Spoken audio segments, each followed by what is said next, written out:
You're listening to the Nordstrom's Under the Hood Show with the Motor Medics, Shannon Nordstrom and Russ the Super Tech Evans.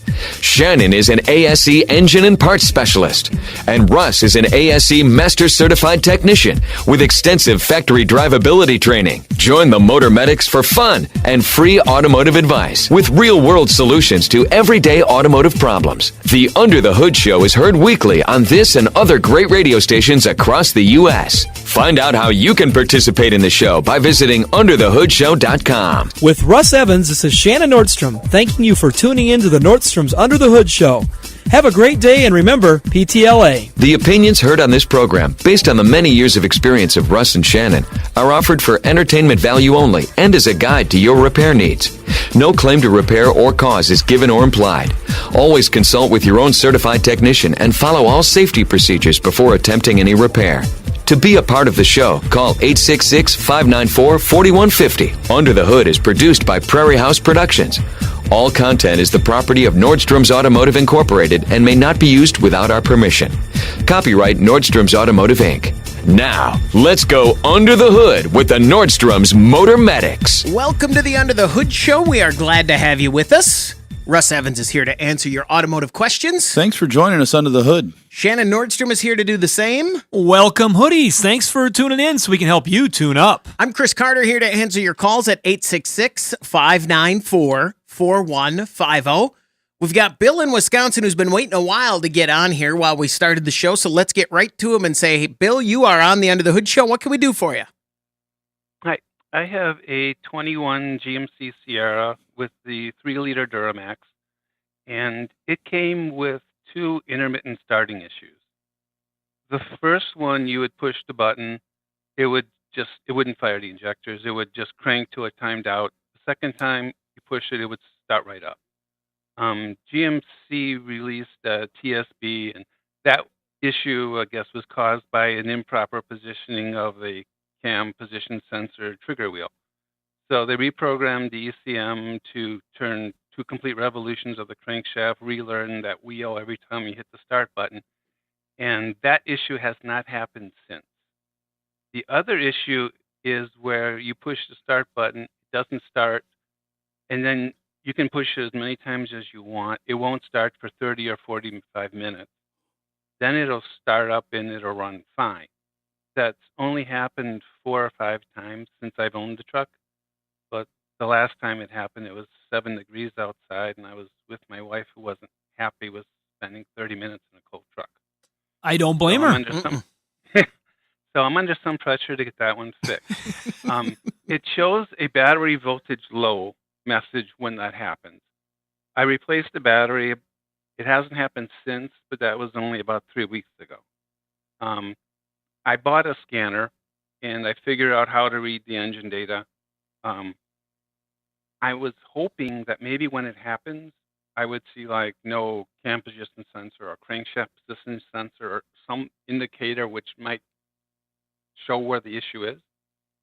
But do you guys have any clue? How would you diagnose something like that? Exactly the way you're doing it, but there's going to be more. There's going to be more to it.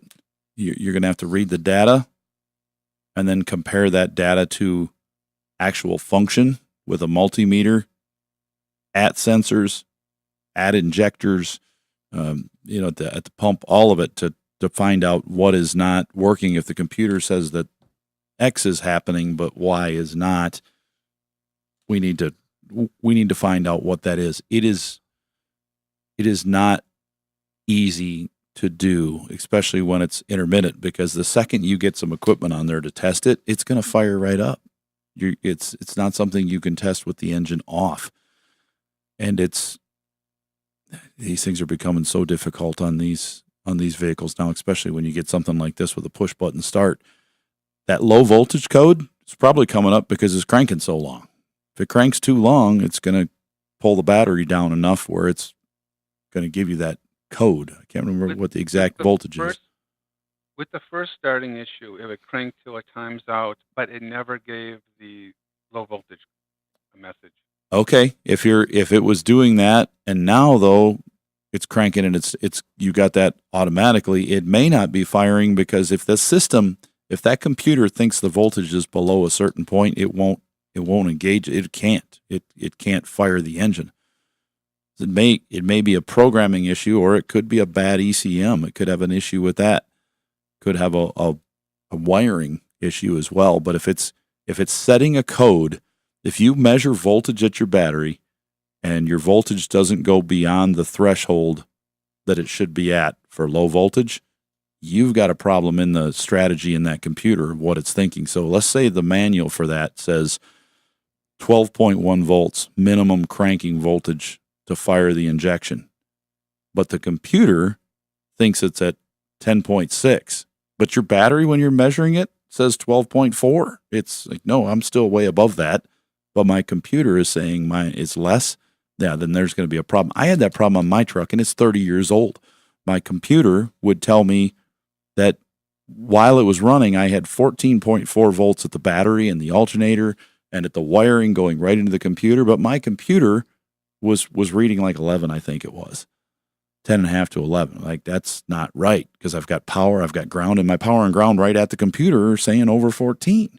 But that thing was chugging. It was not running the injector pump correctly, and it was surging going down the road. And that was a computer issue. I ended up changing the computer to fix that problem.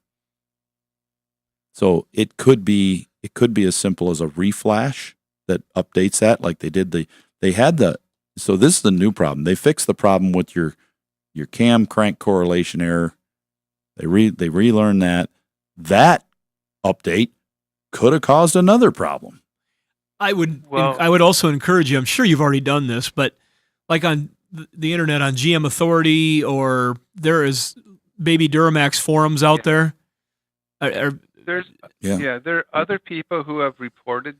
The one issue is very common. There's dozens of YouTube videos where it always starts the second time. There's hundreds of, probably thousands of people who reported that issue. That's why I think they got the TSB. It happened frequently enough they could figure out what it was doing.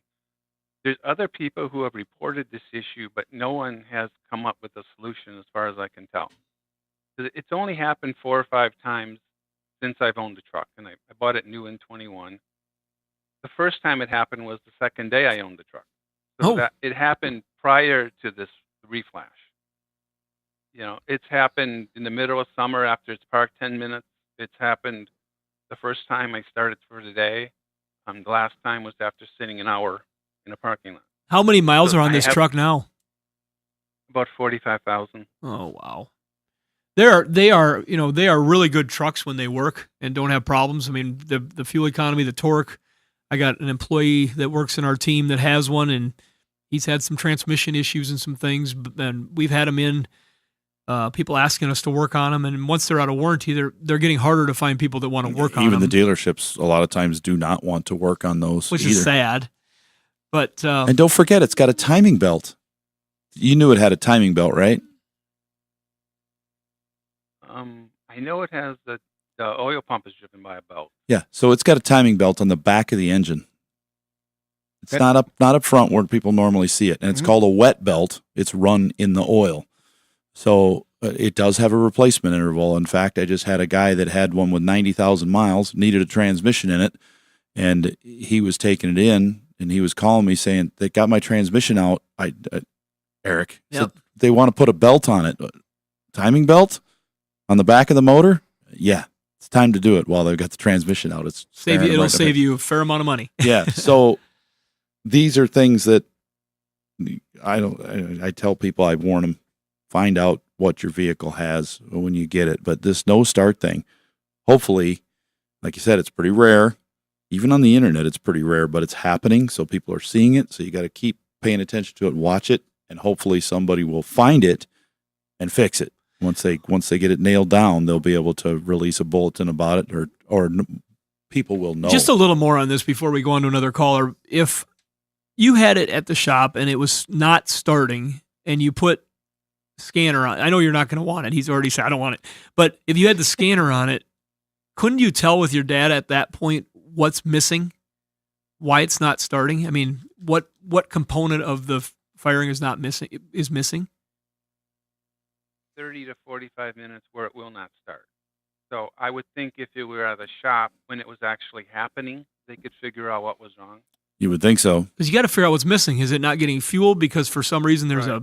a valve that's not kicking in that bypasses fuel? Is there a If you're back probing at the pump and you're trying to crank it and there's nothing there, but the computer says that it's sending out a signal, and you're checking at the computer, at the ECM, you're checking at the injector pump, you're checking all that, and there's nothing coming out, then we know we got a computer issue. It's not turning them on.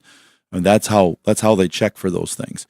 If they're getting a reading as you're cranking it, and you say, "Oh, I got cam rotation, I got crankshaft rotation," well, I'm going to stick my meter right on it coming into the computer.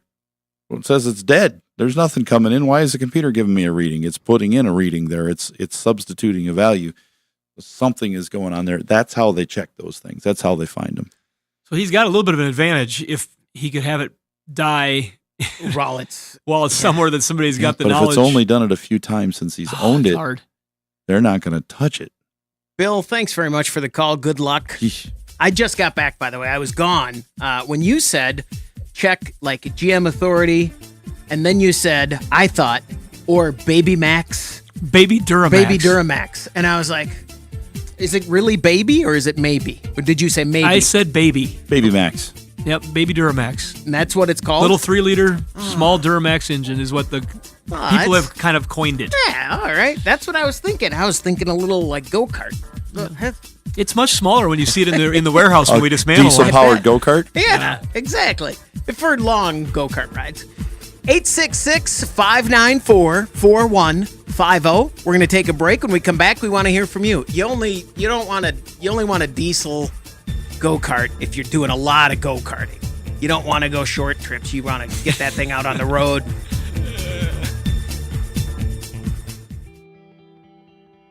Car feeling ill?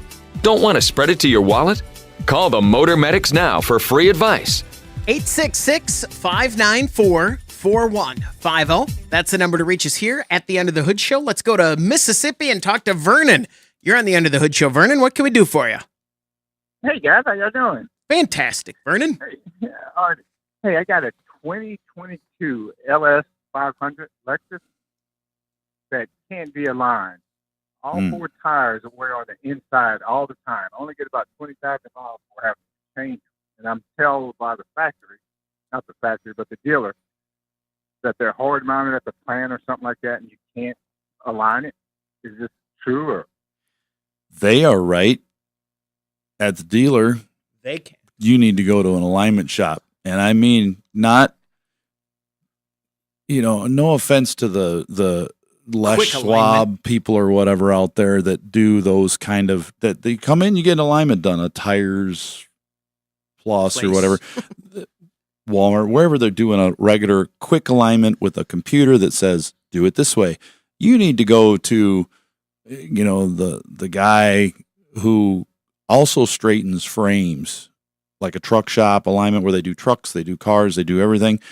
Because what they're going to Got it. do is they now good You need a alignment guy who's shop. doing it through cigarette smoke. Yeah, I mean, that'll you- do it. That's not a prerequisite, but Right, But it's I know fucking- a couple good aligners. I mean, in our area, we got a guy down in T that is really good with alignments, and he can do this kind of stuff. But the way he's going to do this is first, he's going to look and see if there is a kit to adjust fixed things like caster and camber that may not be adjustable without the kit installed. and That with the now kit makes they it put like a little adapter shim or something bolts in there. that are cam, so you can. So now it's adjustable.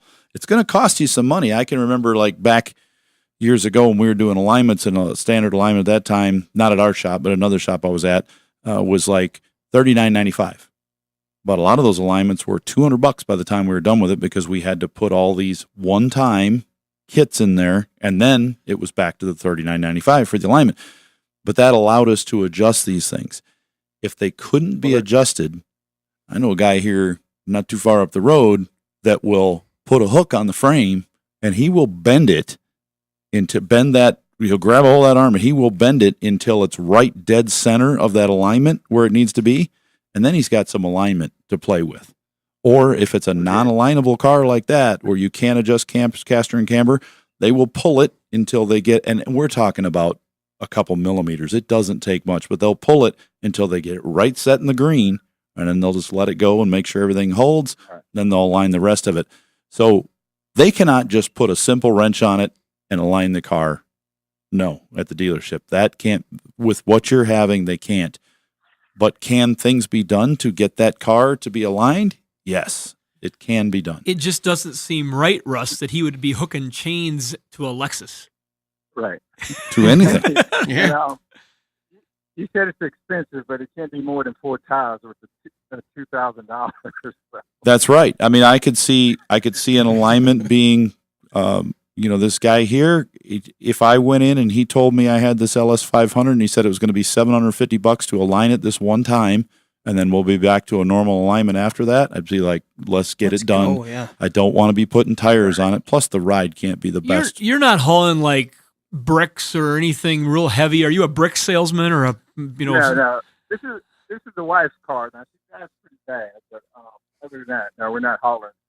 Okay. She's got all the girls in the car. We put 5 of us in there and the wife and shopping bags in the trunk, and she's loaded down. Because you can get issues if a car is overloaded off all the time. But no, nothing like that.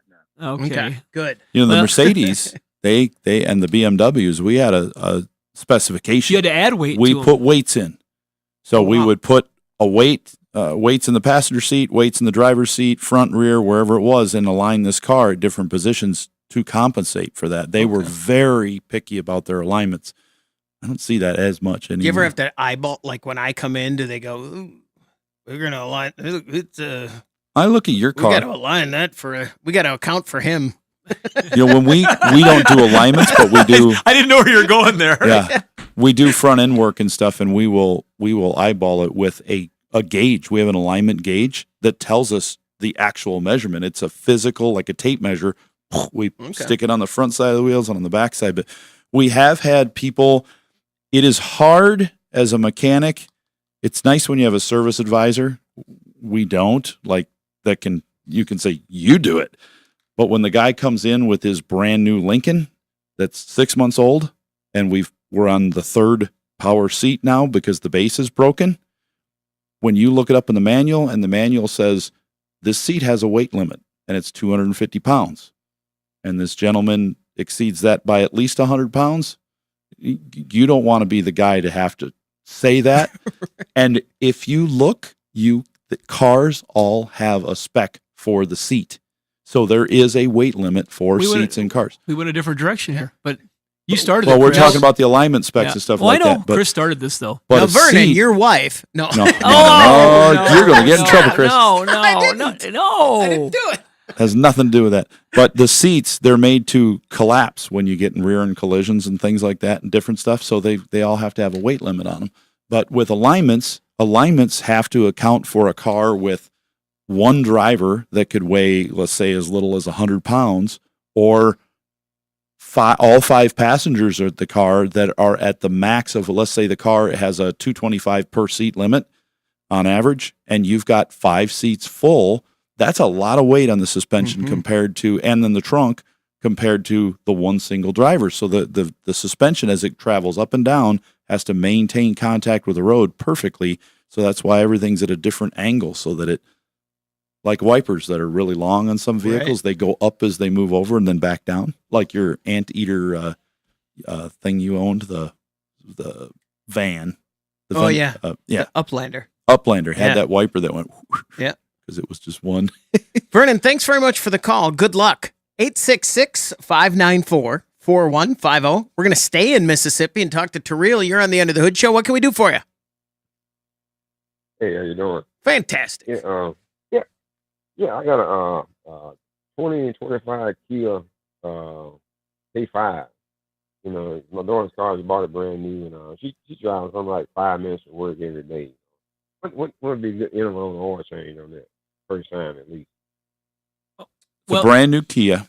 Yeah, I was just going to say the brand new part is First oil change is probably going to be closer to 10,000 miles. See what the factory recommends, but they're going to recommend probably 8 to 10,000 on most of them. But you're going to have to read, because I've seen some of them that are 1,000 miles, but most of them are higher. And the reason they do that is because they want the engine to break in properly. They know what oil's in that. They know how it's going to wear the components to seat them in properly. And then you're changing your oil strategies, your change strategies. After that, if she's Yeah, driving it whatever word, you know. after that, if she's driving that car just that short distance every day, you definitely need to be in 3 months, 3,000 in that that 3,000 mile range, approximately. Mhm. Yes. Or 3 months. Don't let that go out 6 to 8 months, a Right. year, if it's that short. Yeah, I was just concerned about that first one. You know, I know you got breaking it on and all that. So you're saying going about 8,000 miles. You know. Maybe you got it. That's Do you know what the factory spec is for the first oil change? I know you can't really go by the factory all the time for what they tell you. You know. Yeah, I I would don't- be tempted to. Not tempted. I would ask their salesman to ask their service manager, Mhm. whatever. Hey, what is the factory recommendation for the first oil change on this car? yeah. Because And if you do they it too might soon, just say it's- when the light comes on, because they will program it to right. turn the light on at this time. I wonder how many times For the first oil change. for the first Mhm. oil change. Yeah. Right. It'd be different. Terrell, thanks very much for the call. Good luck. I wonder how many times that's burned them in that they put that in the book or whatever. And then I see, 10,000 miles. I can do it every 10,000 miles. There's a lot of things like that, Chris. I think that would be a common problem. Yeah. We had a vehicle we bought, and they said, nope, we don't want you changing this till 10,000 miles. Perfect. And I'm like, boy, and then I'm thinking, that's not all the time. Yeah. You look at the oil change interval, it was not that. Just that first time. Yep. We're going to take a break. When we come back, we want to hear from you. The phone number to reach us, 866-594-4150. You're listening to the Under the Hood Show.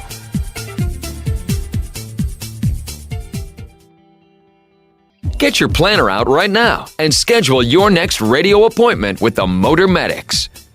866-594-4150. That's the number to reach us here at the Under the Hood Show. Don't forget, you can watch the show on our YouTube channel. And if you subscribe there and join the Hoodie Fan Club at underthehoodshow.com, you could win a hoodie. Like Brian Zawicki, congratulations from all of us here under the hood and our friends over at Universal Technical Institute, uti.edu, and Berkeley One Classic, celebrating 50 years of collector car insurance. Do you know anything about that, where he's from and what how old he is? Because Michigan. did he used to return?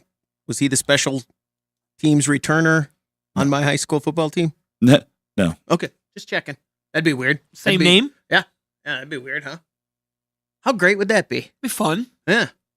866-594-4150 Chris. from our friends over at UTI and Berkeley One Classics.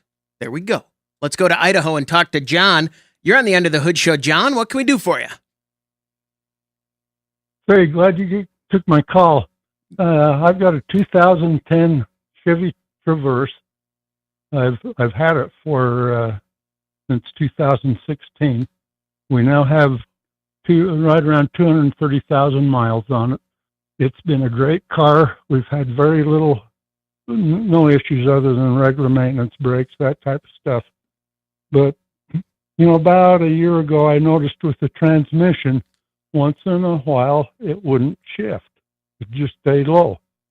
And so I took it into my regular service people. They're really good. I know them well. And they checked it all out. They flushed the transmission, new filter. I've always used synthetic fluid in it. And they said, we can't find anything wrong with it. And anyway, what I discovered is when it wouldn't shift, if I would come to a complete stop and then take off again, it would be just fine. And I wouldn't have any problem again, maybe for several days, even weeks and weeks. And I never have the issue when I'm on a freeway. And I've noticed here just lately, because I always have it in a garage, and we get really cold here in Idaho Falls. And if I leave it sitting outside, if I go somewhere, like one of my son's home or wherever, and it's left sitting outside, I go out. The first time I try that I go, it won't shift. And so I pull the side of the road, come to a complete stop, take off, and it shifts just fine then. And so I wondered if you have any cures for that or know what's causing it. you're not turning it off. You're just coming to a complete stop, correct? That's correct. So if you just pull up to a stoplight and take off, it'll go ahead and shift again as well. Right. Right. At that point, if I was looking to diagnose this, I would have a scanner with me, and I would find out what's going on. It should tell me, so that when that transmission attempts to shift gears from first to second to third gear, and it does not, it's going to set a code in the background. It should. If it doesn't, there's a problem with the computer, because it knows that, all right, we should have shifted to second gear. Why is our RPM at 3,000 now at 30 miles an hour? I got a gear ratio problem going on here. Either the transmission's slipping or that solenoid failed, because I commanded the solenoid on. The computer says I turned it on, and we didn't change RPM. The road speed's increasing, engine RPM's increasing. We should have dropped that engine RPM with road speed. Something's going on. So it should know it. But if you come to a stop and you take off and now it shifts properly, that's going to be a pending code in history that wouldn't turn your light on yet. And now it's going to go away because it's going to check it the next time and it's working. I have a suspicion that maybe you have a solenoid hanging up in that transmission. And if that solenoid is stuck and not turning on, or if it's turning on but the valve's not moving in the valve body, that's what's going on. And it might be a case where, so in our shop, we use the Justice Brothers transmission cleaner in vehicles before I flush a transmission, and then their transmission additive after, their protectant. And when I do that, what it's doing is it's cleaning up these valves as they move. So in your case, if it was in my shop, I'd put the cleaner in while the transmission's warm or hot.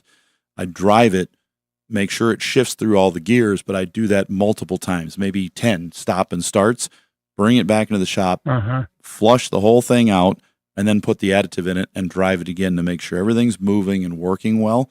And that may be all it needs to clean it up. We can't forget here, though, that it does have 230,000 miles on it. And if that transmission is original, you have done amazingly well. For that one, you betcha. Yeah, because I think it was what they call it, a reaction drum or planetary or something in there they had a problem with inside those transmissions. And it could be something that's just wore enough that it's hanging up at certain times.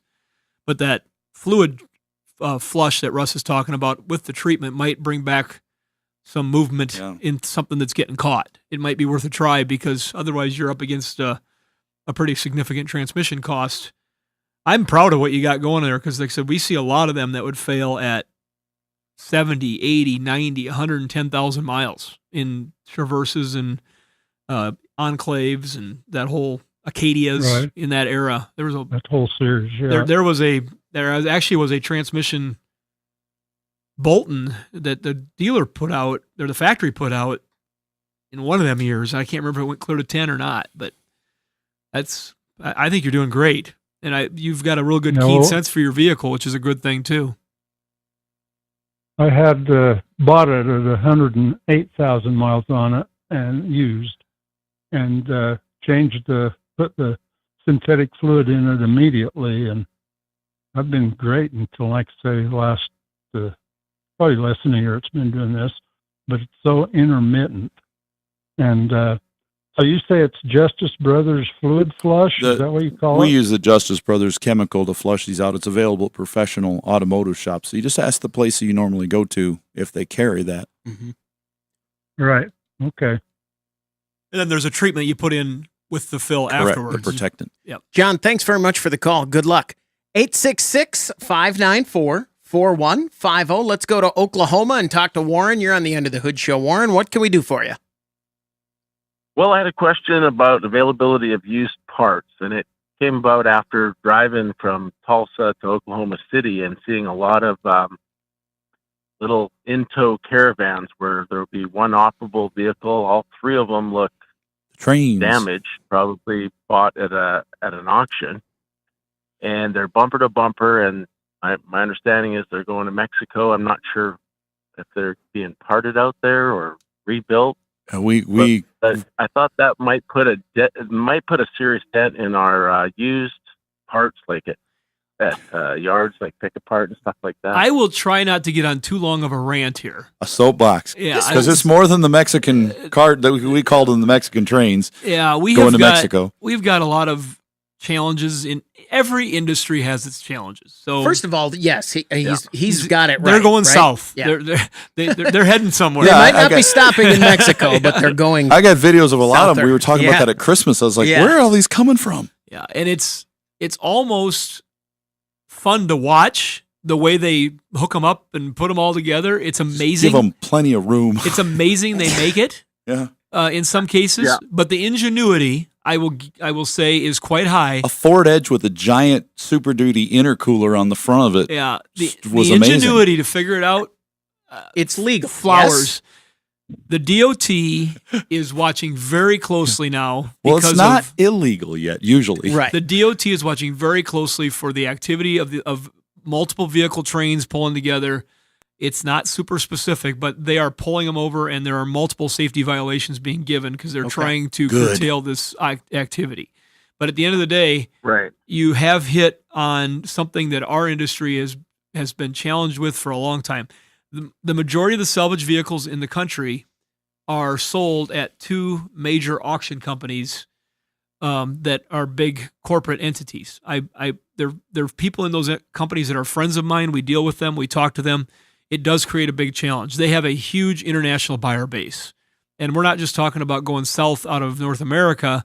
We're talking about going over the ocean to Europe. We're talking about going to the Middle East. We're talking about Eastern European countries, you name it. We sit in our little humble abode of South Dakota, and we are on the internet bidding on these vehicles, and you're watching the state or the country pop up, and it is literally all over the world on a car for sale that is sitting in Lenox, South Dakota, let's just say at one of these operations where they've got a big storage lot.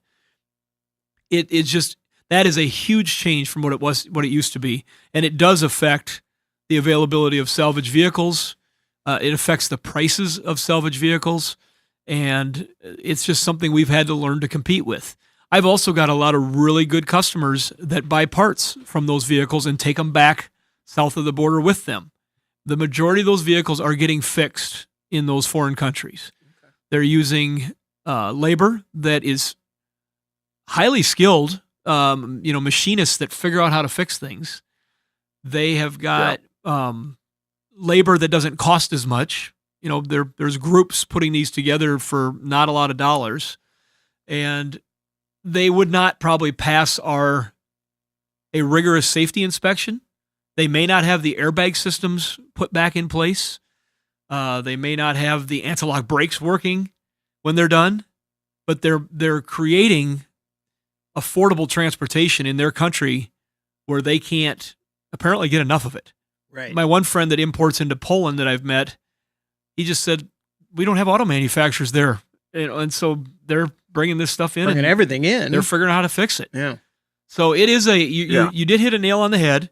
It is creating a challenge. I'm not alone in our industry, but I'm going to be the president of our trade association here in 10 months now or something like that. And these are the types of issues that we monitor all the time and we pay attention to. And I'm glad you asked the question. I'm glad you asked the question. Yeah. To me, it's a lot like cash for clunkers as far as taking vehicles off the road. I will just tell you that it's very difficult to buy a Toyota Camry, Avalon, Honda Accord. There's some certain vehicles that is just very, very difficult to buy them because of the competition. The market. The competition pushing the market on them. Wow. Okay. Well, hopefully it's not going to be like New Zealand where they cut in half of the good ends together and sell it like it was new. Well, there's plenty of export things that happen that are not pretty going into these foreign countries. I can tell you there's some things that are not pretty that go into containers that are being put back together in other countries. There's no doubt about it. Warren, thanks very much for the call. 866-594-4150. We're going to take a break. When we come back, we want to hear from you on the Under the Hood Show.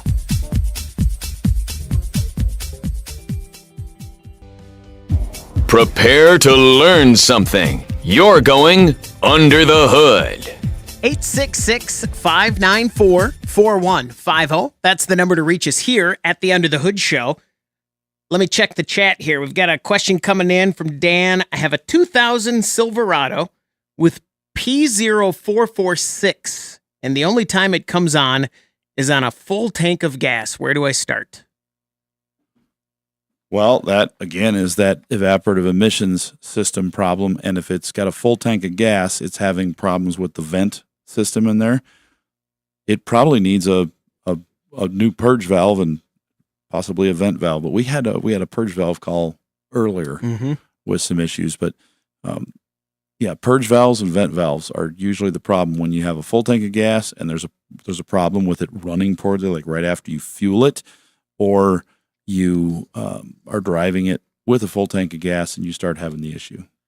Or if you have recently had work done with a fuel pump replaced and one of the hard plastic lines gets damaged during that process, you always have to be aware of that, or not properly attached if they remove the fuel tank. I'm always suspect about that. And on some vehicles, if it's gotten bad enough where you are, and this isn't, we talk about this, it's not like it's a all the time thing, but if you overfuel and over click, eventually you'll put enough raw fuel into the system that your canister, it's a vapor canister that has like charcoal ground up inside of it, would be the best way to put it, because that's usually what it is when you cut them open. But if they get too much raw fuel in them, then they just can't breathe, and you've got to replace that canister. That's usually the last thing that goes. But it's got to get pretty extreme for that to happen. Let's say you're at a gas station, and the gas station you're at, the pump itself is running really slow. And it starts to just right from the gate, it starts clicking off. And then you're on it, and you kind of go slow, and it's filling the thing slow. And then you step away, and I step up to the pump, and it clicks off. Should you freak out on me, even though you've done it 5 times in the last 30 seconds? When I do it the 6th time, should you overreact and yell at me? I just want to know where your gauge is at. Is it full? I don't know. Have you just put, if I look at your Why thing, did you yell at me when that happens? You just put in 5 gallons. Do you remember that? When we stopped on our way to the NASCAR race and we went into the... I don't. I'm sure it happened. Yeah, I just don't. We stopped in what was funny was we stopped to get gas, and the pump was really slow and it was clicking off, and we were on E, as you can imagine. We were white knuckling it kind of to the... which is what you do when you're on a road trip. Yep. And just did it last week. It was really slow and it was taking a while. And then, so you had restarted it and I was standing there and it went again and I restarted it and you went, what? Oh, and you kind of were like, oh wait, yeah, this is how it goes here. But then I think you had talked to the manager of it was a gas station that they kind of just it wasn't open the whole time, but when NASCAR and some issues were around big events, they would open it. Yeah. That can't be good, right? No, it's going to confuse people. It's going to confuse people. Can't have that. 866-594-4150. Let's talk to Mike in Oklahoma. Mike, you're on the Under the Hood Show. What can we do for you? Hello, guys. I appreciate the call. I've been watching and listening for some time, so I've called a couple times. It's very helpful. So I had a project this week, couple projects on my 2002 Jeep Liberty with a 3.7 this weekend. I did have a reman engine put in about 20,000 some miles ago, so I'm trying to keep this thing up as well as I can. So I had the infamous leaky valve covers on it, so that was my main project. But while I was in there, I flushed the radiator, changed the upper and lower hoses, put a motor rad thermostat in it, all the good stuff there. But again, like while I was in there, I changed the crankshaft position sensor. I had the battery negative post unhooked. Everything went fine, ran fine when I started it. Drove it a little bit around town, and sure enough, there was a little thump, if you will. Engine light came on, and I got the P0320 code in it. So I checked things over, decided I'm going to go back with the original. I put it back in. Of course, took the battery post off again, negative cable rather, and well, it's come back again.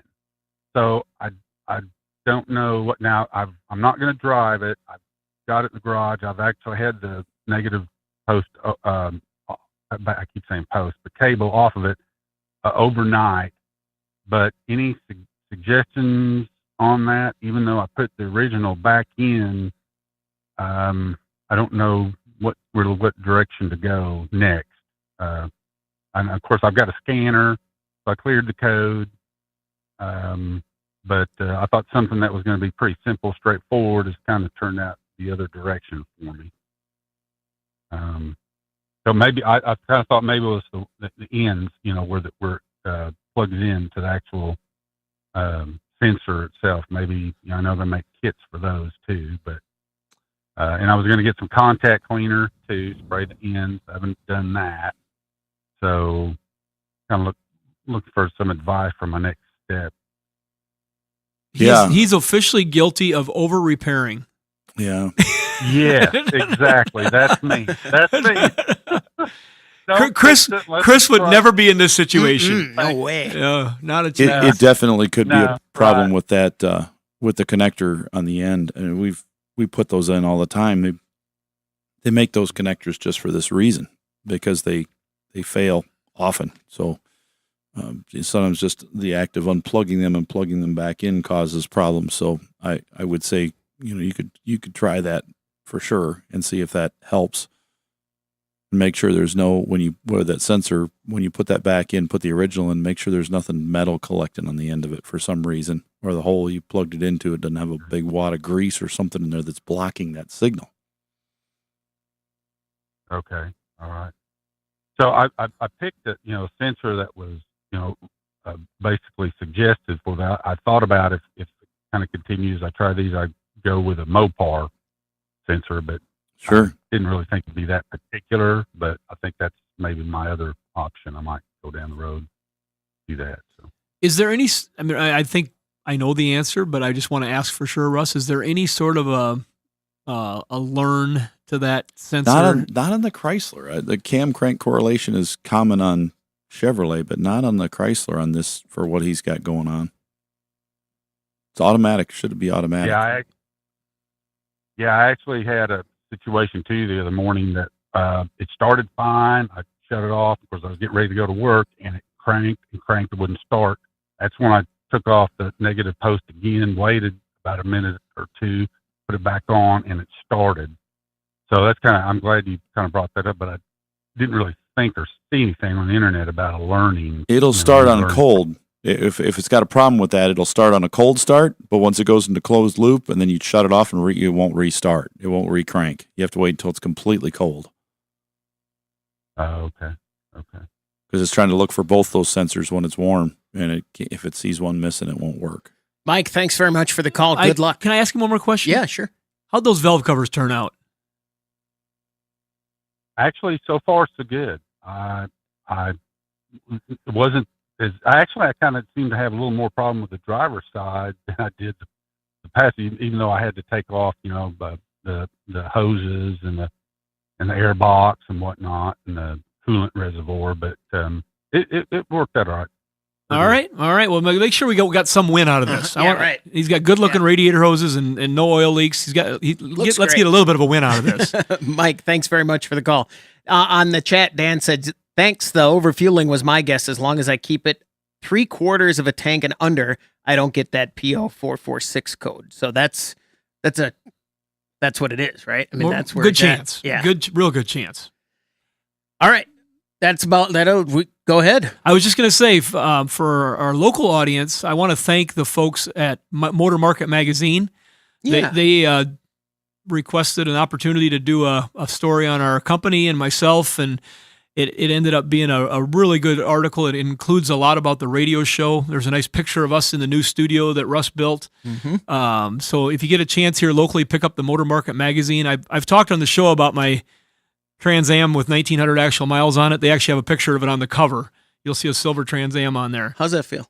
It's kind of cool. Yeah. I mean, I've And only I'm not kidding. I've only taken the car out a few times. It's been at one car show and then for this, and so it's kind of fun. But I'm real proud of the people around me that have helped me do what we do, and the team and our family. And this is a really good outline of that. So if you get a chance locally, pick up the Motor Market, and we'll see what you think. Or at themotormarket.com. There you go. All right, that'll do it for the Under the Hood Show. Thanks for joining us. Until next time, you can find us at underthehoodshow.com. And don't forget, you can watch the show on our YouTube channel.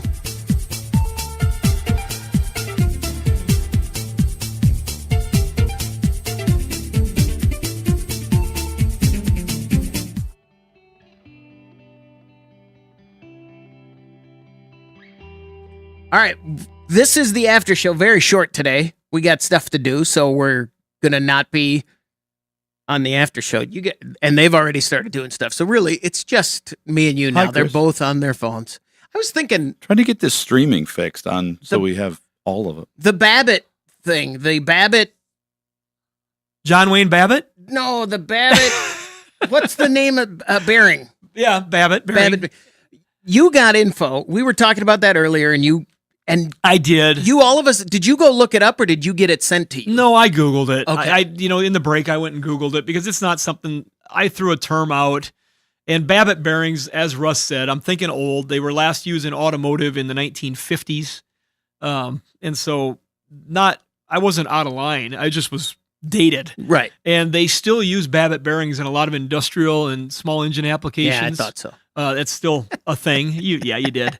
But what I did find that was kind of interesting, and I just see if I can bring it back up really quick here.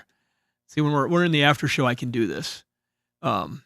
But then it says, where was it? Anyway, the patent on a Babbitt bearing said it was like 89% tin. It was just really interesting. The old patent on the Babbitt bearing. I can't find it now, but anyway, it was just it was quite interesting. Wesley Babbitt. But yeah, I did use a very old term. I liked it. I'm fine with that. I was proud of myself for pulling it out and not saying something completely wrong, Right. like rabbit or habit or Wabbit. wabbit. All right, that'll do it for the End of the Hood Show. Thanks everybody for joining us. Anything else? I don't know. Sorry if you were. It doesn't matter if you're streaming on YouTube and watching us. You're Here you watching us. are. Exactly. If you went elsewhere and didn't find us, It working says on it. we're live on X and Facebook right now, and I just went to their. Chris was like, "What are you doing?" I'm on my phone looking. I was looking at the producer sites, and it says, We're on. you got a live stream coming in, but we can't see it." I'm like, "What do you mean? How is it coming in if you can't see it?" It's like, well, it's connected, but there's Maybe no. we're not approved to be on there for some reason. No, we are. Okay. We are. It We says got enough. it says you're says we're live. on, It says yeah. we're waiting. The words on producers said we're waiting for your video. The stream is connected. We're waiting for video to start. So I'm like, okay, where are you? Well, these guys. I'd say them because they've been working on this, trying to expand our streams and adding more content. And so we're happy you're here. Click the buttons, shake Smash the trees, that button. hit everything. Show signs of life that you're listening, please, Yeah. because we're trying to grow this, and because we know we have a good product to help people with their automotive The budget. people that watch us love us. I Yeah. like what Shannon said a week ago or whatever. It's like we're not that big, but the people who like us or watch us, they really like us. Yeah, because we're confident we have a good product, Yeah. and we know we're not some Instagram star of any sort, but we have Don't want to be. we got a good product, and we can help people. So we want to help spread that. And when we meet people that are regular podcasters, regular radio listeners, regular stream watchers, we like this so much. We tell people about it, and so keep doing that. Thanks everybody. We'll see you later.